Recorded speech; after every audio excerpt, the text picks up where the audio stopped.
He saw the twin girls first curled up by the roadside, soaked from the rain, too still to be sleeping. Then her, the mother, on her knees, shielding them with nothing but her arms and a whisper.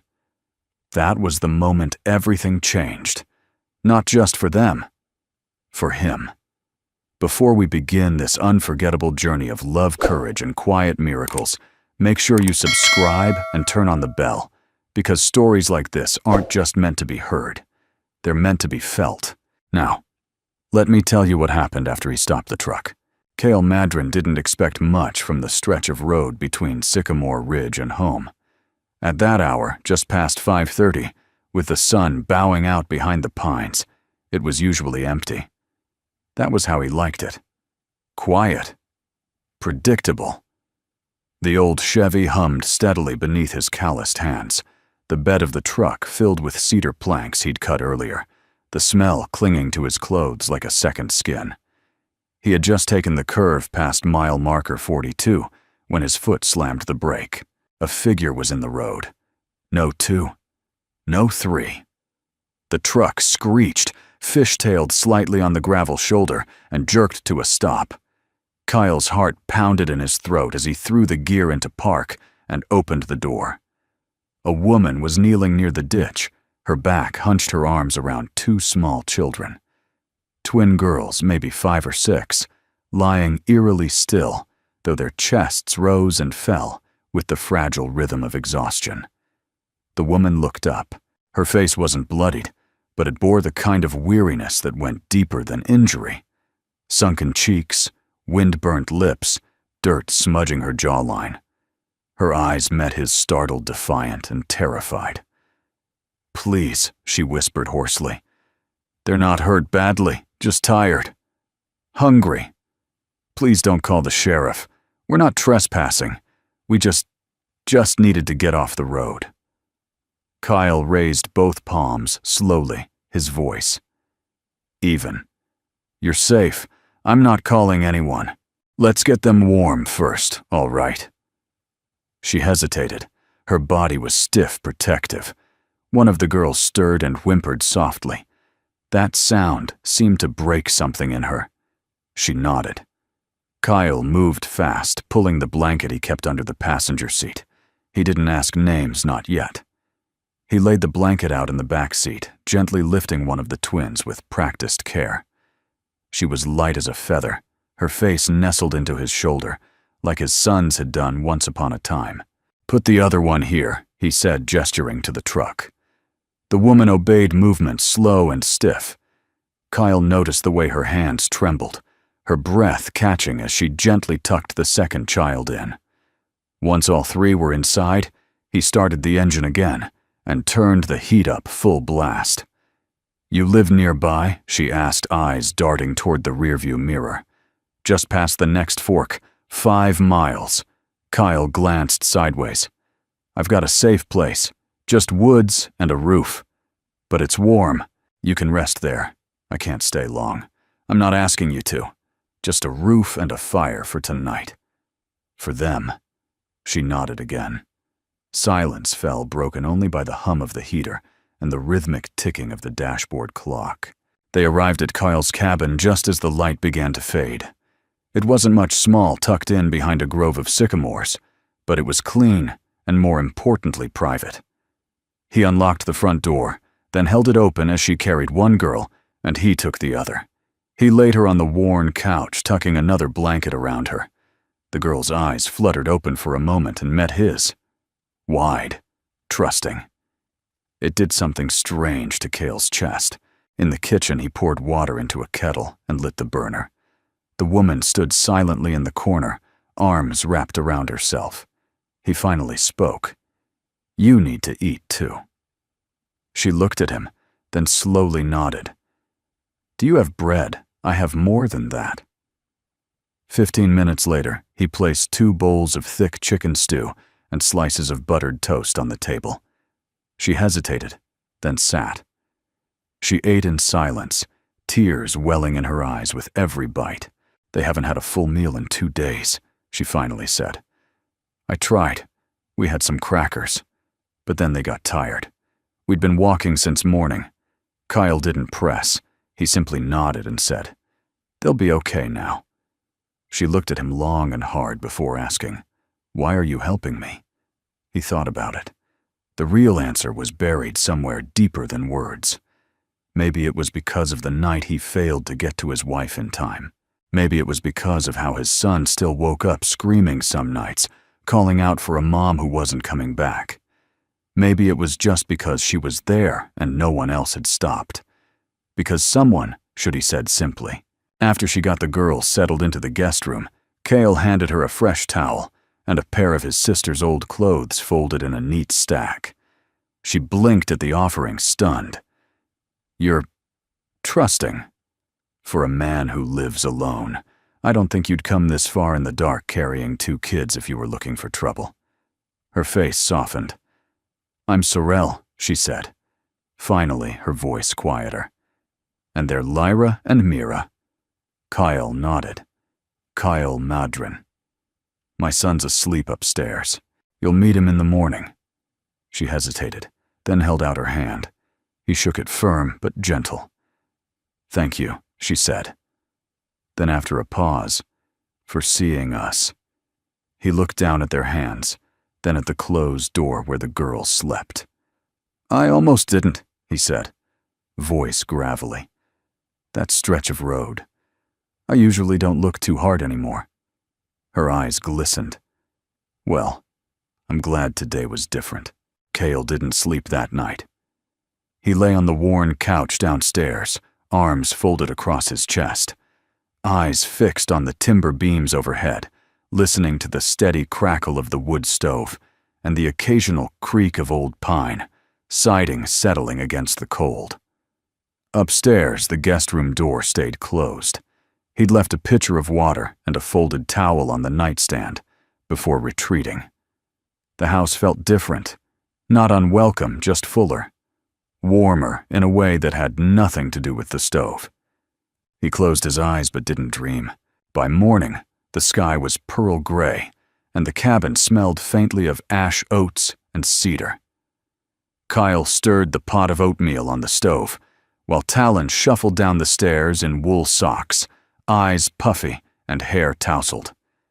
The boy halted at the bottom step, sensing the shift in the air. Kyle spoke first. "We've got company. Quiet guests. They'll be here a bit." Talon's gaze flicked toward the hallway. He didn't ask questions. He never did. Not since the accident. But his shoulders stiffened a little before he sat at the table. A few minutes later, footsteps padded lightly across the hardwood floor. Sorrel entered the kitchen with a quiet "good morning," her voice wrapped in something fragile but resolved. She'd cleaned up, changed into the clothes Cale had offered, a faded flannel and a pair of jeans that hung slightly loose on her frame. But she looked stronger than she had the night before.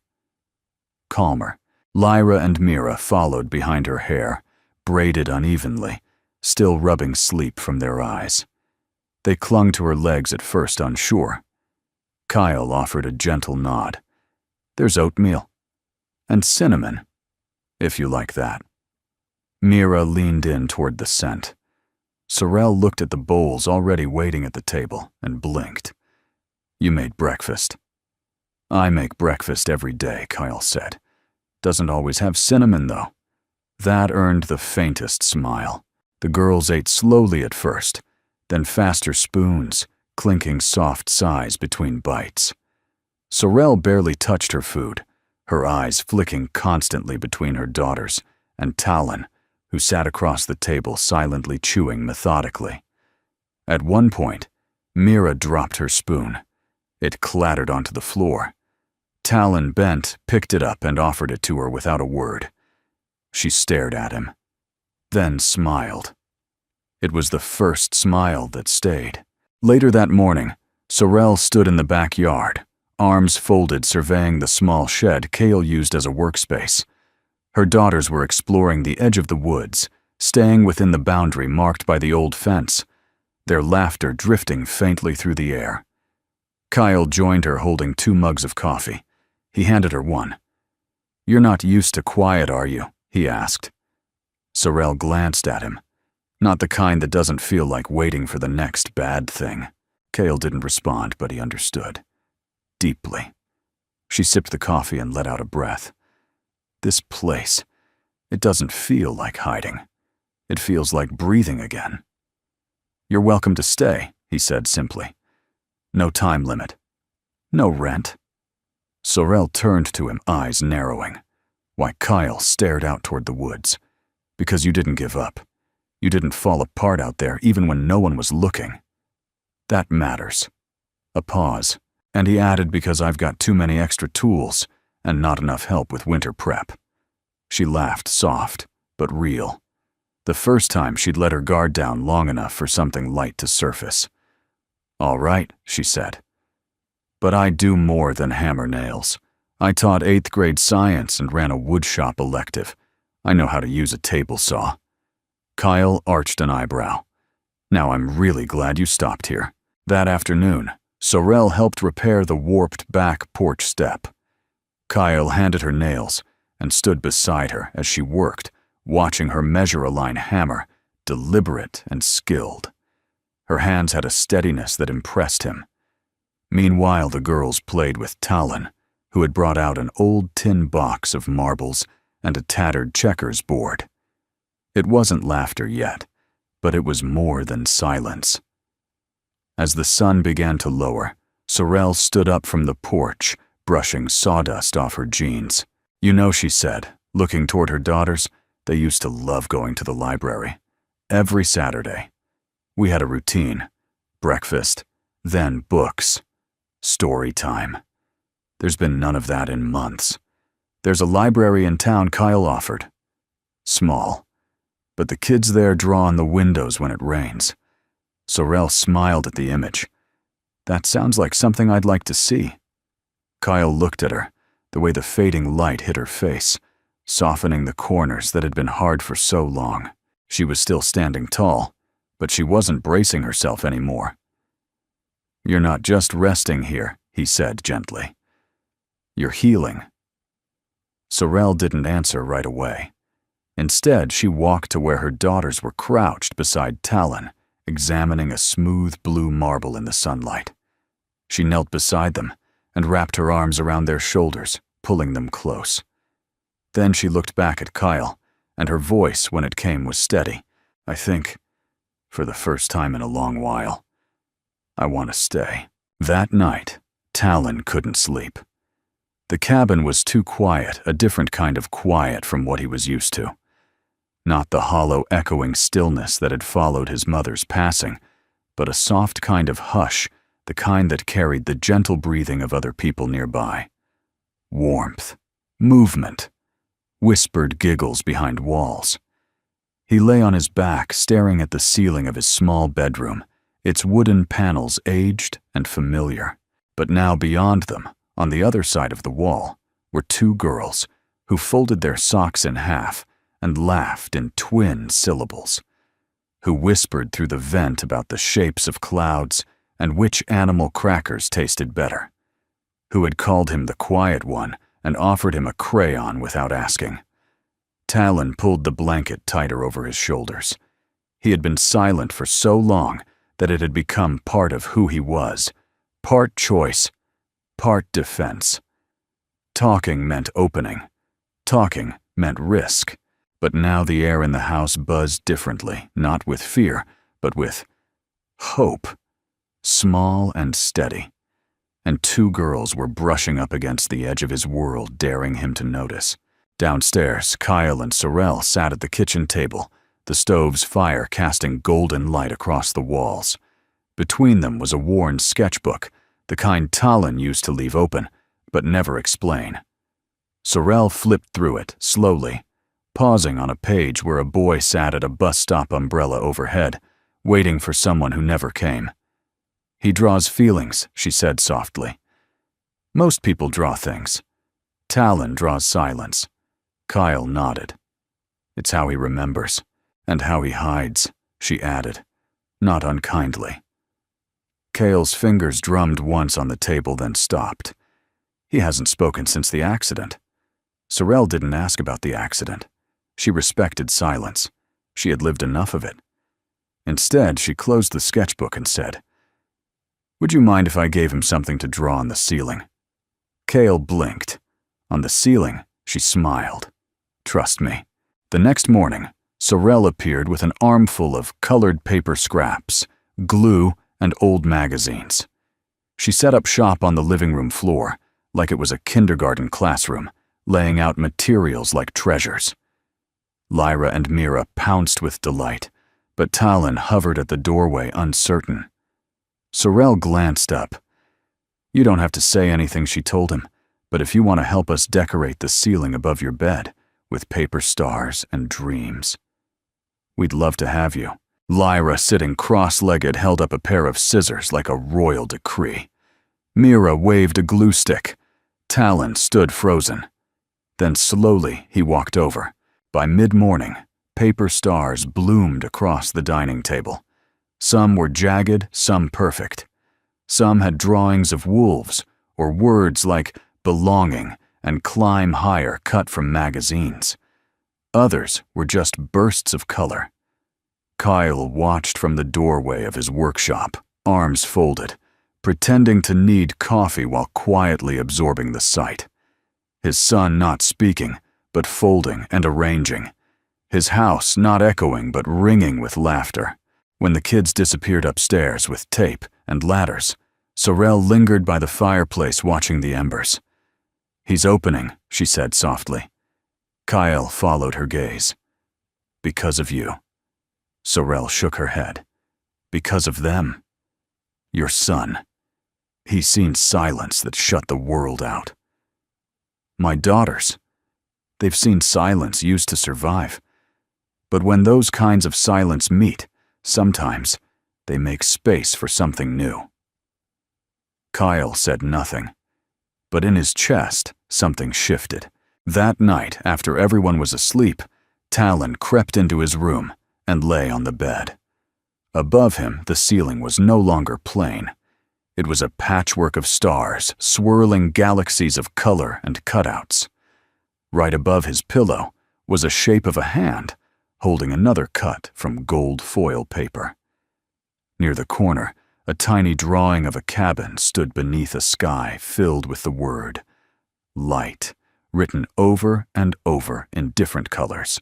In the center there was a phrase in crooked handwriting: "The stars are quieter here." Talon stared at it, heart thudding. He didn't speak, but he smiled. The next morning, Sorel found a folded piece of paper on the kitchen table. On it was a drawing of two girls holding hands with a boy standing nearby. The boy was holding a marble in one hand and a paper star in the other.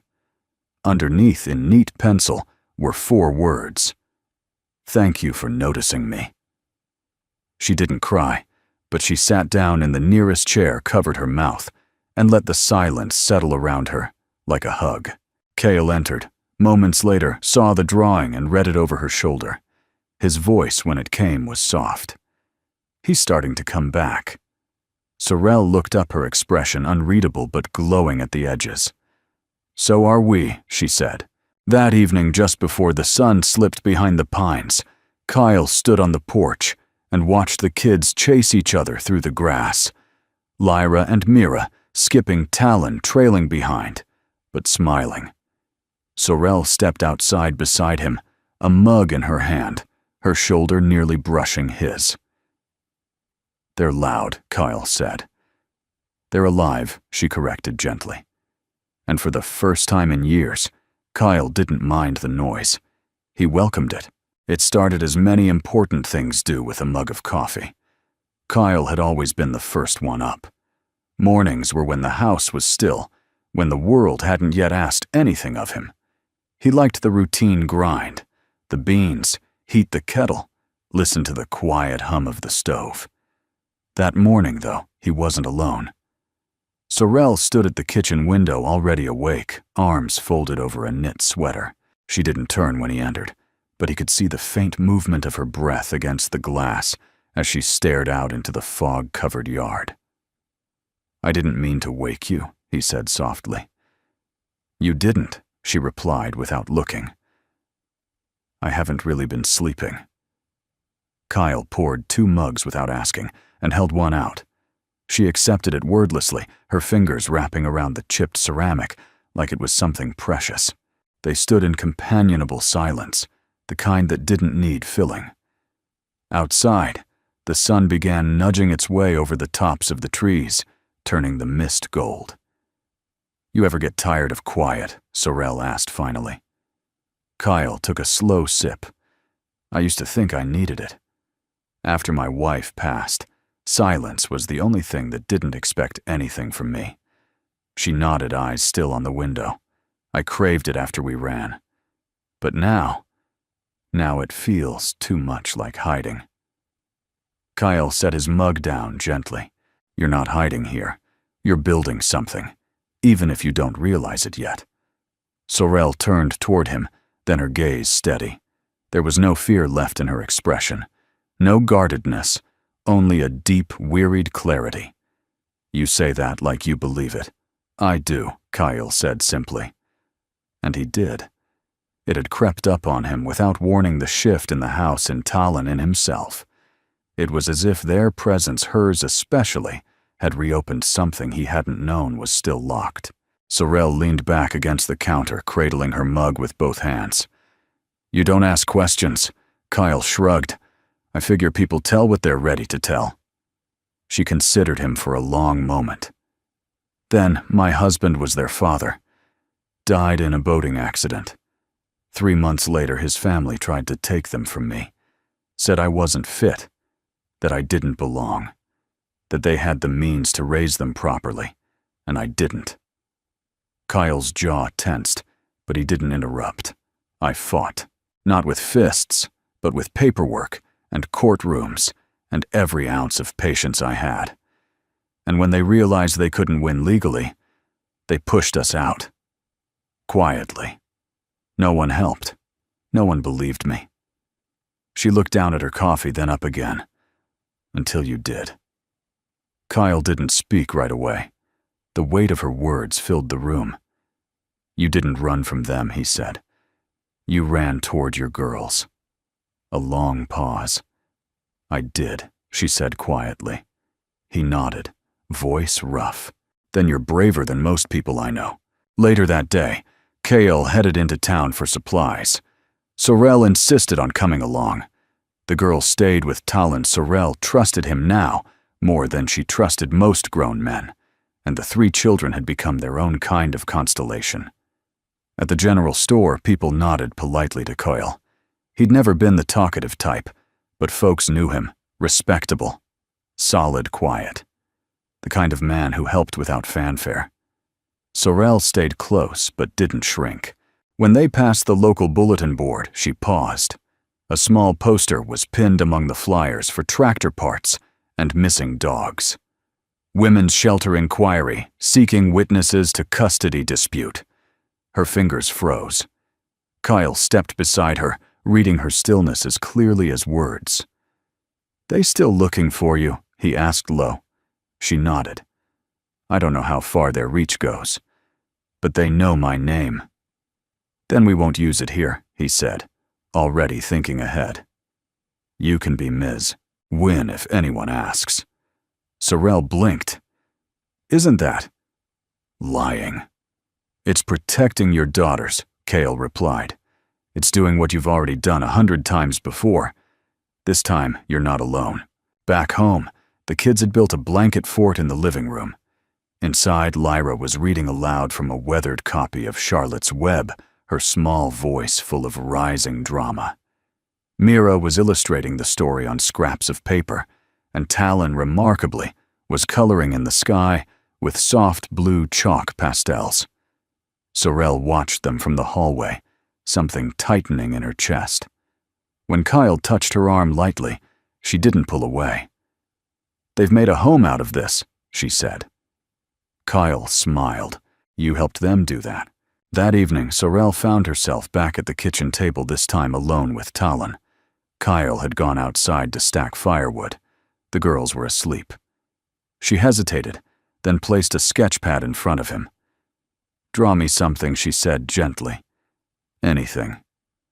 Tallinn looked at her, eyes uncertain. You don't have to show me. Just draw it. You can tear it up after if you want. He nodded once and took the pencil. 10 minutes later, he slid the paper across the table and stood walking quietly away. Sorel looked down. On the page was a drawing of 3 children sitting in a fort made of stars, and outside the window, watching over them, stood 2 adults, one with strong hands, the other with quiet eyes. At the bottom, Talon had written, "This is what safe feels like." The attic hadn't been touched in over a year. Kyle avoided it, the way some people avoided mirrors. They didn't mind the dust so much as the memories hiding behind it. But when the wind howled louder that afternoon, and Mira declared her bed too cold at night, Kyle remembered the old quilt. Thick, hand-stitched and worn soft by time, it had been folded neatly in a cedar trunk beneath a box of holiday lights and forgotten tools. It had been his late wife's. He hesitated at the base of the attic stairs, one hand on the rail, the other holding a flashlight. Sorel stood behind him, watching silently. She seemed to understand he wasn't stalling because he couldn't find it. He was stalling because he could. "Would you like me to go?" she asked quietly. Kyle shook his head once. "No. But maybe just help me carry it down." She nodded. They climbed together, the air thick with the scent of wood and old linen. Dust motes floated in the slant of late afternoon light. The cedar chest waited near the far wall. Kyle knelt before it like someone greeting something sacred, running a palm over its surface before lifting the lid. The quilt was there. Folded in perfect thirds, its edges embroidered with tiny wildflowers and names stitched in careful script. Kyle, Ray, Talon. Near the bottom, an unfinished square, empty like it had been waiting. He didn't speak. He simply lifted it, held it for a moment, then nodded toward Sorel. She stepped forward and helped him carry it downstairs.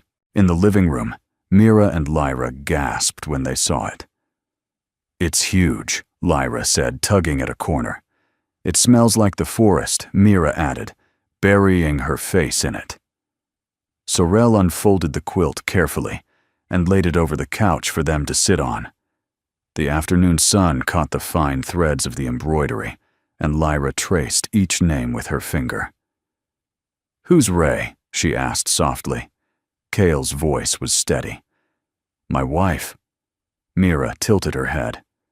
"Where is she now?" He didn't lie. "She passed away.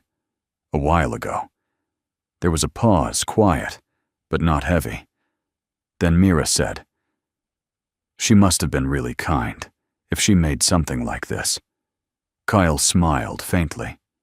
She was. That night, as the fire crackled low and the house settled into a gentle rhythm, Sorel sat beside the quilt with a sewing kit in her lap.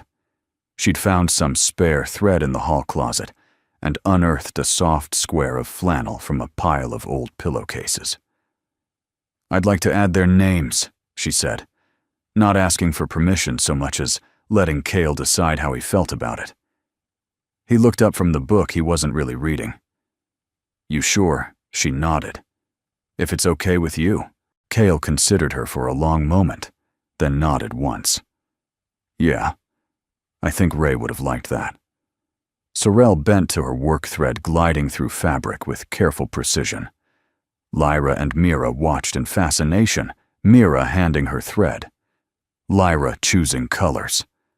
Kyle returned to his book, but not before noticing how easily Sorel's presence filled a room, not loud, not pushy, just present. Like the quilt. Like home. An hour later, Sorel handed the needle to Lyra, who eagerly stitched a crooked little heart beside her name. Mira added a tiny star. The girls beamed with pride. "Now it's really ours," Mira said. Talon, who had been quietly sketching nearby, stood and walked over. He touched the fabric gently, then looked at Kyle. "Can I add something too? It was the first full sentence he'd spoken out loud in over a year. Kyle blinked, throat tight. He managed a nod. Talon chose a blue thread and carefully embroidered a small tree, its branches reaching toward the edge of the fabric. Then beneath it, he stitched a single word: hope. Sorrel didn't speak. Her eyes shimmered, but she smiled through it. Later, after the children had gone to bed, Kyle lingered by the fire while Sorrel folded the quilt neatly and laid it over the arm of the couch. She turned to him, arms crossed, loosely over her chest. "I think she'd be proud of what this house has become," she said. Kyle looked into the flames. "I hope so." He paused. "I used to think the best parts of my life were behind me," he said, voice low. Like all the beauty had happened already, and the rest of it was just maintenance. Sorrel stepped closer. "And now?" He met her eyes. "Now I'm not so sure." She held his gaze for a long moment, then whispered, "Me neither." They stood there for another minute, quiet and full of something unspoken, until Talon's voice broke the moment. "Dad," Kyle turned. Talon stood in the hallway holding a blanket. "I think..." The girls forgot this. Kyle took it from him and smiled. "Thanks, bud. Go on back to sleep." Talon nodded and disappeared down the hall. Kyle handed the blanket to Sorrel, but she shook her head. "You should tuck them in," she said. "They already think of you as part of their quilt." Kyle first noticed the man because he didn't belong. It was a Thursday afternoon, the kind where nothing usually happened. He had taken Mira and Talon into town for library day. Sorrel and Lyra stayed back baking banana bread and painting old mason jars for spring planting. The library was quiet, dust-scented, peaceful. Mira had curled up on the floor beside Talon with a stack of picture books. Kyle stood at the checkout desk, waiting as the librarian scanned titles. Then the front door opened, and the stillness cracked. A man walked in.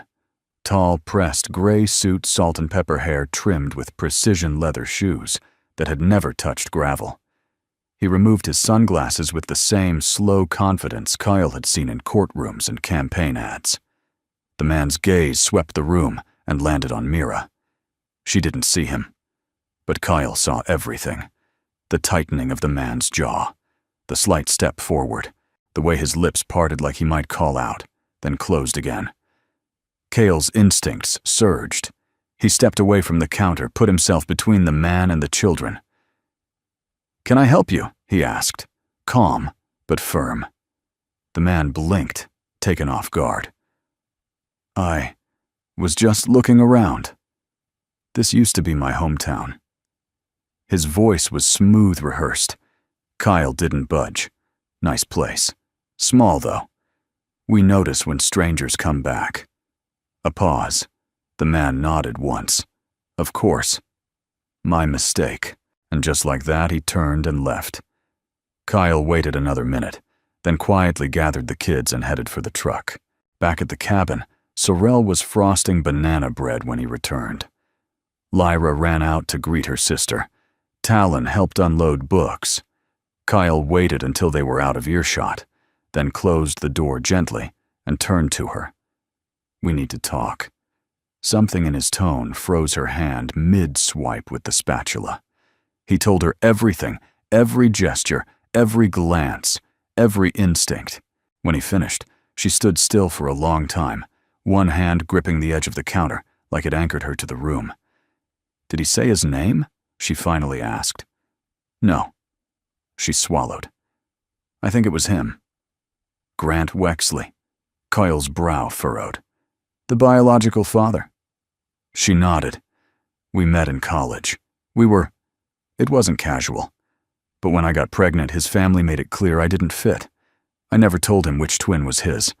I didn't want them used as bargaining chips, so I disappeared."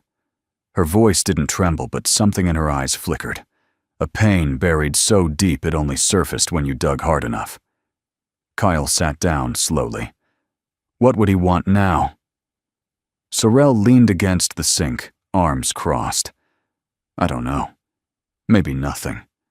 Maybe just closure. Or guilt. Or she broke off. Or maybe they told him he was dying and he wants to play savior before he goes. Cale's expression didn't change. Either way, he doesn't get to walk in and pretend he has rights. Sorrel looked at him surprised. "You're angry?" "I'm furious," Kyle said. "He had his chance. He didn't fight for you. He didn't fight for her. You did. And now he's sniffing around like he has some say in how this ends." He stood. "Not on my watch." Sorrel blinked rapidly, then reached out and grabbed his wrist, not to stop him, just to hold on. "Kyle, I'm not asking you to fight this battle. You don't have to," he said gently. "I already picked a side." 3 days passed before Grant Wexley returned. This time, he didn't sneak. He drove up the gravel path in a black SUV with tinted windows and stepped out slowly, holding his hands where they could be seen. Kyle was already outside, arms folded, stance relaxed, but ready. Grant paused halfway up the walkway. "I'd like to speak with Sorrel, alone if possible." Kyle didn't move. "That's not how this works.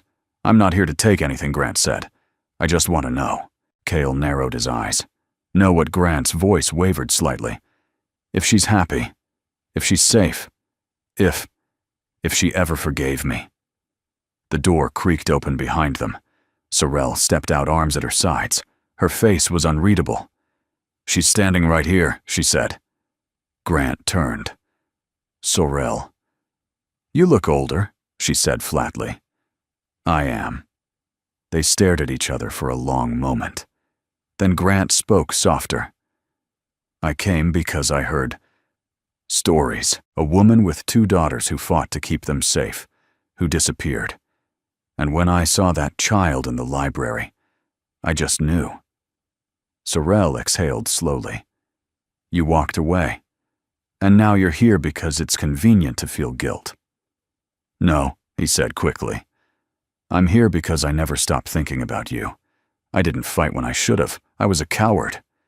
But I'm not here to rip anything apart. I just want to say I'm sorry." He glanced at the cabin, and to thank him for what he's done. Cale didn't speak. Sorrel nodded once. "You're not going to tell anyone you found us?" "No.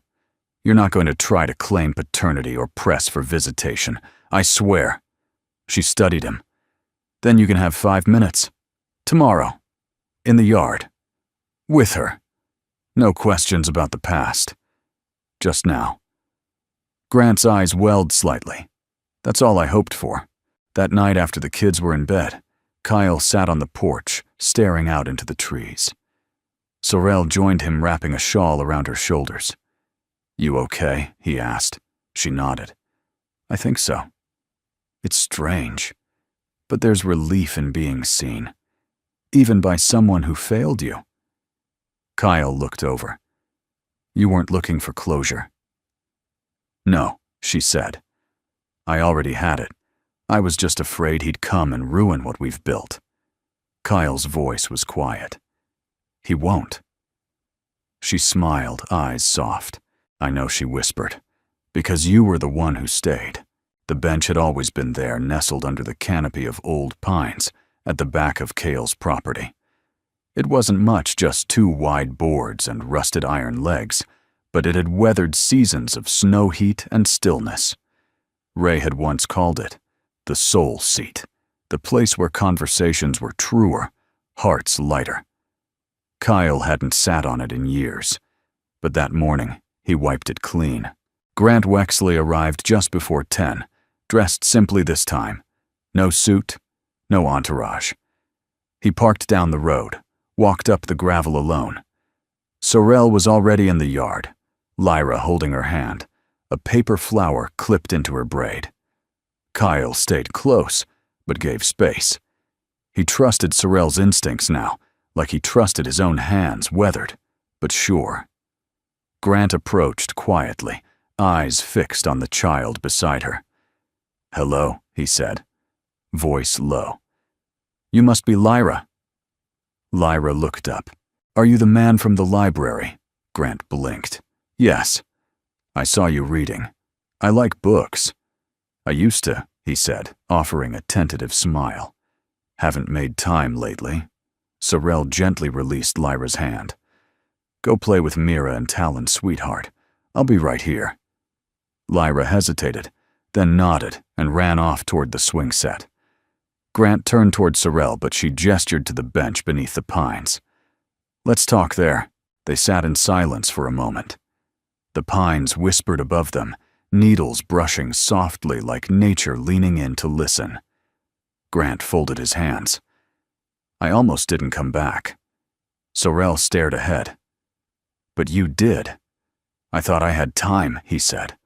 I thought I'd always have the option to fix things. She didn't speak. Then the doctors told me I might not have more than a year. Maybe less. And I realized I didn't want to leave the world with only shame in my name. Sorrel turned to him slowly. You think this visit redeems you? He winced. No, but I hoped it might be a start. Not for me. For her. Grant looked toward Lyra, now swinging with Mira hair catching the light. I see you raised her with fire, he said. She's strong. I raised her with truth, Sorrel replied. Not bitterness, just honesty. That sometimes people fail you and you still get to rise. He swallowed. Does she know who I am? No. And she won't not from me. I won't ask her to carry the weight of your regret. Grant nodded slowly. I respect that. They sat in quiet again. Then Sorrel asked something she hadn't expected to voice. Why, Lyra Grant looked startled. You had no way of knowing which twin was yours. I never told you. But at the library, you looked straight at her. Not Mira. Grant's voice cracked. She looked exactly like my sister did at that age. Same brow, same chin. I knew. Sorrel blinked, then looked away. I didn't want to love them differently, she said. So I never let myself believe either one had more claim to the past, just equal claim to the future. Grant reached into his coat pocket and pulled out a small envelope. This is for her. Not money, just a letter. For someday, if she ever wants to read it. Sorrel took it without a word, then stood. This is your 5 minutes, she said. I suggest you use the rest of them watching her, really watching her. And then you go. Grant stood too, emotion tightening his features. She's incredible, he whispered. She is, Sorrel said firmly. But not because of you.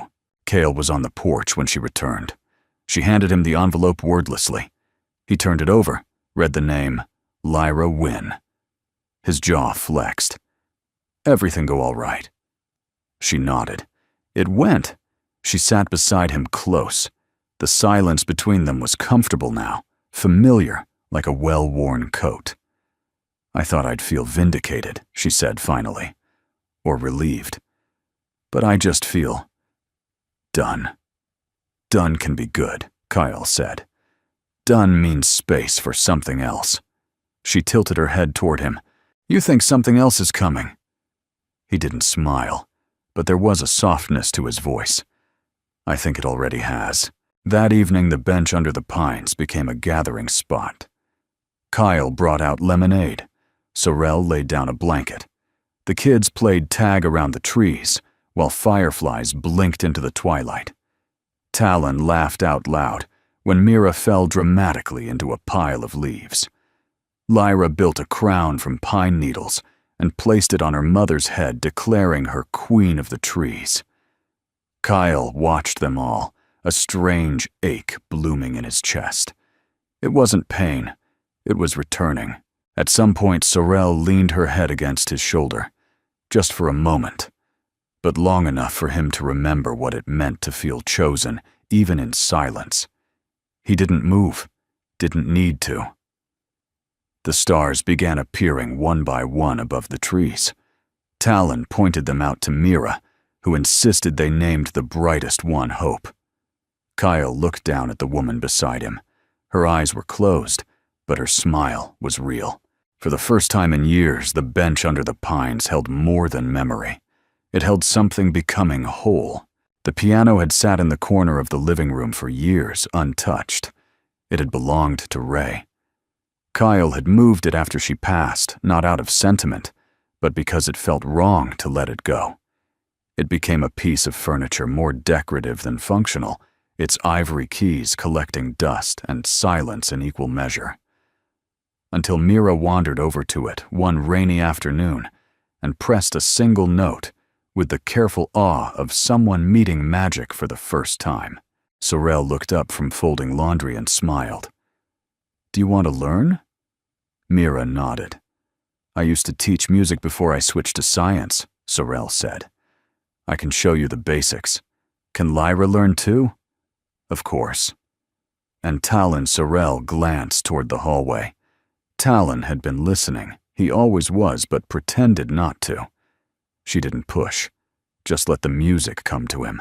By the end of the week, the living room sounded different. Notes became patterns. Patterns turned into melodies. Lyra liked bright songs. Mira preferred slower, thoughtful ones. Sorel encouraged them both with patience and joy.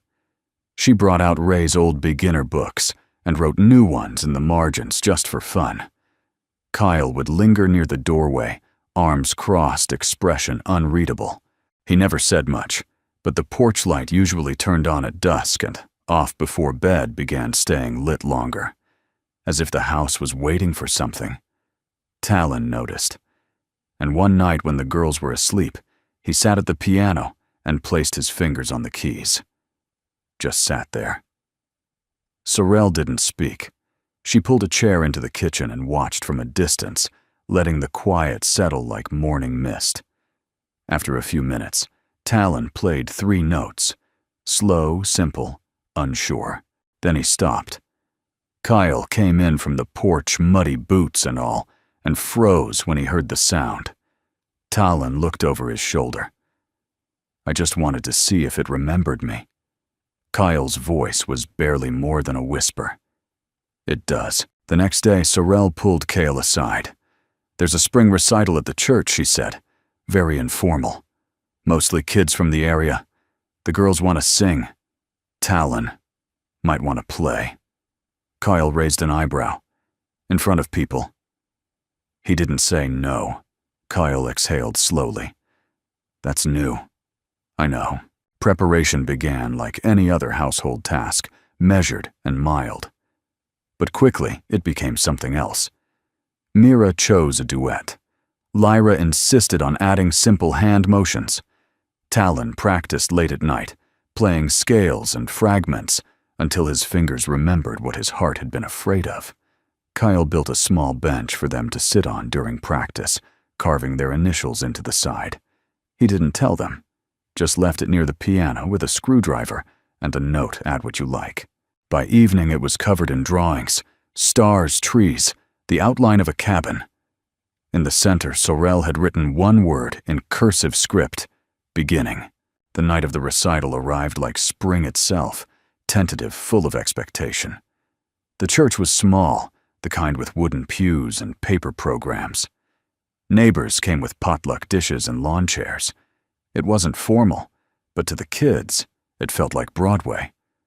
Sorel sat beside Kale near the back.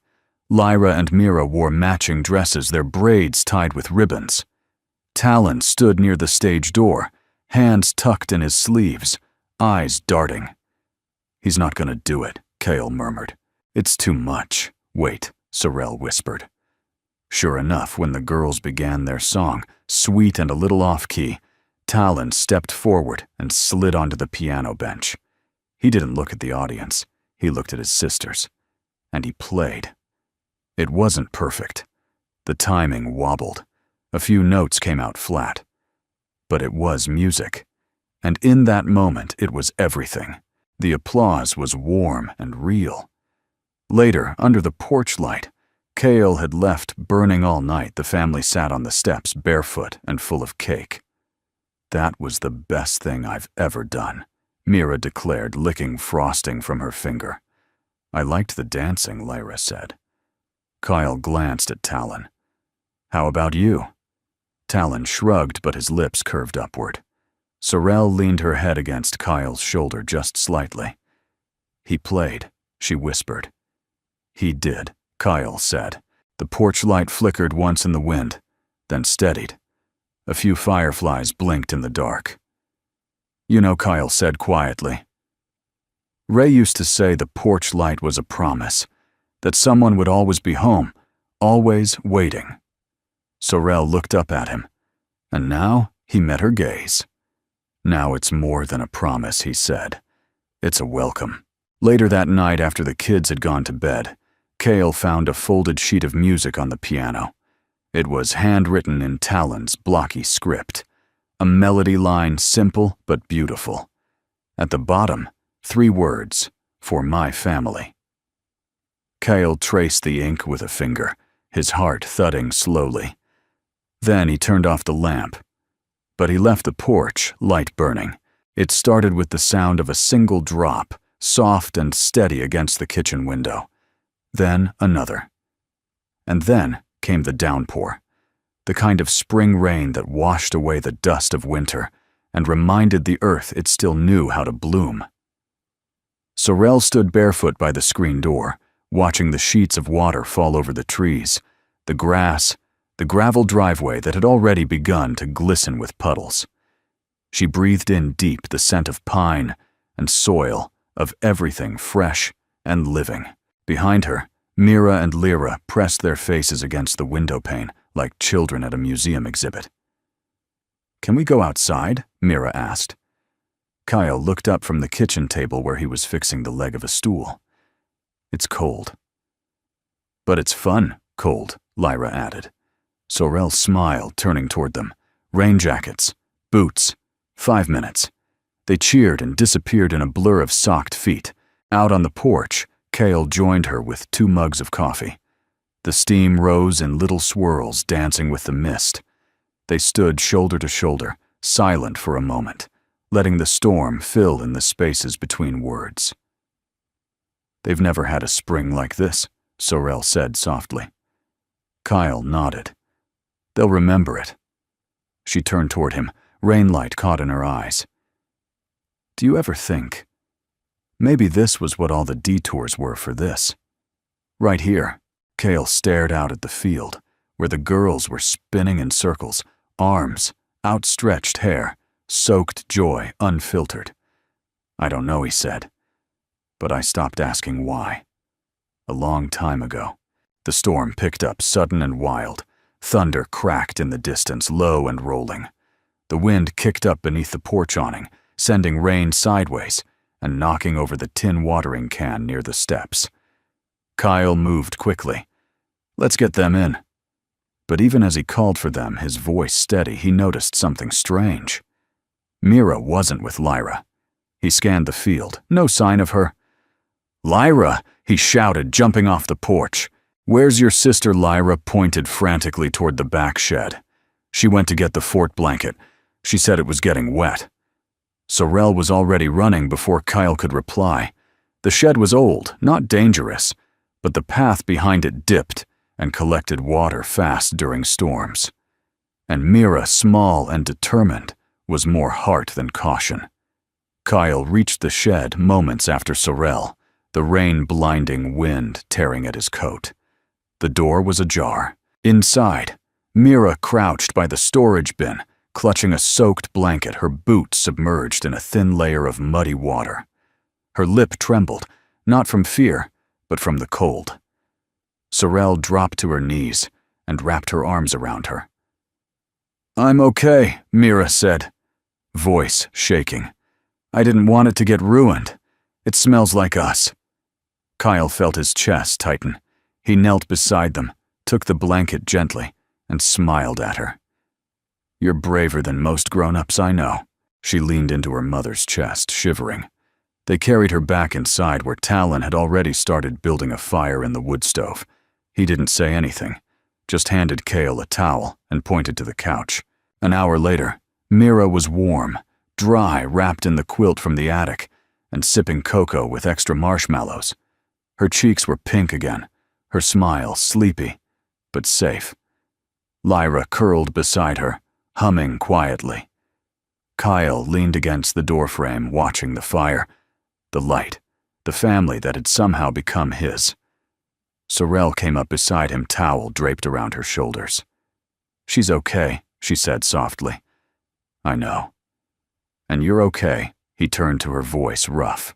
"I didn't realize how much I need them. All of them. You." Sorrel didn't flinch. She just looked at him with that quiet strength he had come to admire. "You're not the only one," she whispered. They stood like that for a moment, the rain easing outside the fire, crackling behind them. Then Kyle said, "Come with me." They walked through the yard, boots squelching in wet grass, until they reached the far side of the fence line. There, beside the garden, stood a newly framed structure. Just the skeleton of it, a few beams of foundation, but enough to see what it would become. Sorrel blinked. "Is this?" Kyle nodded. "A second cabin. A small one. Studio space. For music. Painting. Stars on the ceiling. Maybe science experiments that don't fit in the kitchen." She looked at him, heart thudding. "You're building it for them, for us," he said. "If you want to stay. If this feels like home." Sorrel stepped closer. Rain dripped from the edge of the pines behind them.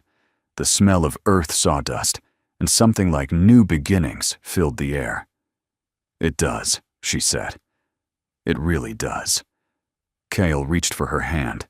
She let him, and they stood in the muddy clearing, soaked to the skin, but grounded like roots that had finally found where they belonged. Back inside, Mira was asleep on the couch quilt tugged up to her chin. Lyra had left a note on the counter. "Mom Talent said he's writing a song. He said it might be about you." Sorrel laughed softly. Kyle looked over her shoulder and grinned. "She's not wrong." Sorrel turned to him, a question in her eyes. "About me?" Kyle didn't hesitate. "It's all been about you." The morning sunlight filtered through the kitchen window in soft golden streaks, casting long shadows across the countertops. The rain had passed, leaving the world smelling of pine and clean earth. Birds returned to their branches, chirping like nothing had ever gone wrong. It was a quiet morning. Too quiet. Kyle noticed it the moment he came down the stairs. No clatter of spoons, no whispered giggles behind couch cushions, no Mira demanding extra jelly, no Lyra humming off-key, and no Sorrel. The coffee pot sat cold on the burner, untouched. A half-folded dish towel lay on the counter. The front door was closed, but not locked. Kyle frowned, a tightness coiling in his chest. He turned slowly, scanning the room, and saw the bread box. An old wooden thing raised once. Sorrel had insisted on using it, saying store-bought bags made everything stale faster. No one had used the bread box in months until she came along. Now the lid sat open. Inside was a folded piece of paper. Kyle stared at it for a full 10 seconds before reaching in his finger suddenly, too large, too clumsy. He unfolded the note. "Kyle, if I had told you last night, I would have stayed. And as much as I want to stay, I needed to remember who I am when no one is looking. For my daughters, for myself. I'll be back before dinner. Please don't worry." Love, as Kyle exhaled slow and steady, letting the breath settle the pounding in his chest. He reread the note, then folded it with care and slipped it into his shirt pocket. Sorrel drove with the windows down, her hair tied back in a loose braid, the wind tangling the ends. The girls were still safe in bed when she left. She'd watched them sleep for a long while before slipping out, heart full and heavy at once. She wasn't running. She just needed to stand on her own 2 feet for a minute. No hand to hold, no shoulder to lean into, no porch. Light burning just yet. She needed to feel the strength in her spine, the breath in her lungs, to remind herself she hadn't traded one kind of dependence for another. So she drove. Back to the town where it had started, the courthouse, where she had once fought a battle no one believed she'd win. Past the house she'd briefly called hers, now owned by other people with other lives. past the school, where her name had been erased from the faculty mailbox the day after she left. She didn't stop anywhere, just looked, let herself see it all, and realized for the first time that it no longer owned her. Kyle spent the day in motion. He fixed the porch step that didn't need fixing, reorganized the woodpile, took Talon into town for new music paper, and let the girls choose flower seeds at the hardware store. But his mind was never far from the note. He replayed her words like a song, quiet and looping. If I had told you last night, I would have stayed. And he understood. Sorrel didn't vanish because she was uncertain she left, because she had finally become someone worth returning as. Still, it didn't stop him from checking the clock every hour, or from leaving the porch light on even though the sun hadn't set. It was just past 6 when Cale heard tires crunching on gravel. He stepped out onto the porch. Sorrel climbed out of the truck, her shoulders dusted with sunlight, her expression unreadable. For a long second, neither of them moved. Then, Cale descended the steps. She met him halfway. "I needed to see where I came from," she said, voice steady. "I know," he replied. "I thought maybe it would feel like closure, but it didn't. It felt like a museum. Something I can visit but not live in." Cale nodded. "So what now?" Sorrel looked up at him, eyes clear and unafraid. "Now I come home." Cale didn't hesitate. He opened his arms, and she stepped into them like she had always belonged there. That night, after dinner and bedtime stories and one too many marshmallows, Sorrel sat with Cale on the porch swing. The kids were asleep. The house was quiet except for the occasional creak of cooling beams and the distant hoot of an owl. Sorrel leaned her head on his shoulder. "I found the note," he murmured. "I figured you would." He smiled. "You still want to be found." She looked up at him, eyes shining with something deep and quiet. "I don't want to be rescued anymore," she said, "but I do want to be chosen." "Every day." Cale didn't blink. "You are." Inside on the kitchen counter, the old bread box sat open once more, and this time inside, it was a new note. In Kyle's handwriting. "Left for the morning. S. Whatever you need to remember wherever you need to go, this will always be your way back." And beneath that, a small paper star folded from sheet music. The porch light had once been a habit. Kyle would flick it on each evening more out of routine than purpose, and turn it off before bed, like checking the locks, like brushing his teeth. A leftover gesture from a life that had once included goodnight kisses and whispered promises to leave the light on until she got home. But now it stayed lit, not out of forgetfulness, out of meaning. The summer came gently to the cabin. Mornings carried the scent of lilac and sawdust. Afternoons rang with the laughter of children chasing fireflies through tall grass, and evenings stretched long under the gold-tinted sky. The second cabin was nearly finished. What had started as a side project had turned into something larger, a family effort. Sorrel helped insulate the walls, her hair tied up in a bandana, cheeks flushed with effort. Lyra and Mira painted sunflowers and stars on the inside panels. Talon designed a wooden sign for the front, carving the letters with care. The bright room, Sorrel's idea, a space for growing things she had said, music, art, confidence, and people Kyle had added. Now, on the eve of its completion, they stood in front of it as a family. 5 shadows stretched long across the grass, paint still drying behind them, their fingerprints marked forever in the windowsill. "I want to sleep out here tonight," Mira said, clutching a pillow. "Me too," Lyra chimed in. "It'll be like a real adventure." Kyle looked at Sorrel, who raised a brow. "Chaperones required," she said. Talon hesitated behind them, then nodded. "I'll stay too." Sorrel smiled. "Guess we're camping indoors tonight." That evening, as the kids arranged sleeping bags and fairy lights inside the bright room, Kyle and Sorrel sat side by side on the cabin porch. She reached into her pocket and handed him a folded piece of paper, worn at the edges, like it had been read 100 times. He recognized it instantly. "The note," he said. Sorel nodded. From the bread box. Kyle unfolded it, smiled at his own words. "You kept it, I carry it," she said. "Not because I need the reminder, but because I like remembering that someone left me something worth coming home to."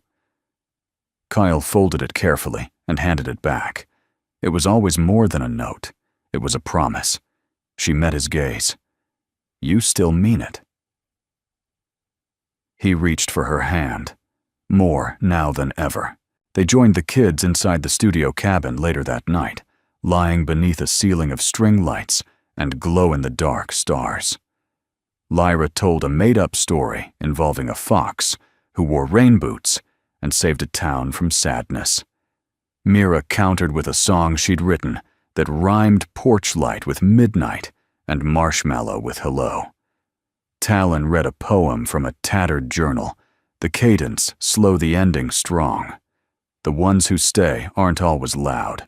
Sometimes they just keep the porch lit. So when you're ready, you can come home. No one spoke after that. They didn't need to. The next morning, Kyle woke to the sound of soft footsteps outside. He slipped from his sleeping bag, careful not to wake anyone, and stepped out onto the small porch of the bright room. There, under the early light, Sorel stood barefoot in the dew-wet grass, holding a cup of coffee. Kyle joined her, their hands brushing. Today feels like something she said. It does. They stood for a moment, watching the fog lift off the fields, the promise of morning unfolding slowly. "Are we really here?" she whispered. "Did we make it?" Kyle turned to her, eyes steady. "We didn't make it, Sorel. We built it." She looked up at him, her smile full of something older than joy. "Peace. I used to believe my story ended the day they shut the door on me," she said. "But now I see it was only a chapter." He wrapped an arm around her shoulders, pulling her close. "And this?" he asked. She leaned into him. "This is the miracle I never dared to dream." Later that evening, back at the main house, Sorel found Talon in the kitchen, pinning something to the corkboard beside the fridge. She stepped closer. It was a hand-drawn map, a layout of their land, dotted with hearts and stars and tiny names. The bright room, Ray's garden, the bench, the porch. At the bottom, he'd written home where the light never goes out. She placed her hand on his shoulder.